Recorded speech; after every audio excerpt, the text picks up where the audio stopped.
ជីកទូកតាមស្ទឹងប្រឹងលបមើលស្រី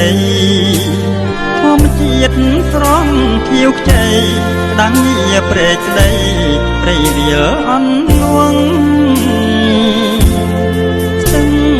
ចាស់ព្រែកលួងទ្រុំជាប់ចោឆំក្រោមភ្លៀងរលឹមតង់តង់ជួបកាខ្ចីលហងឆើតឆាយបងជាទេសចរជិះទូកដអូនគុនមើលកាស្រពោនដៃតូចស្រលូនកងទឹកបែកឆ្ងាយគោលាប់វត្តកែវល្អគុនមិនណាយខ្ចីលហងសងខ្មៅរ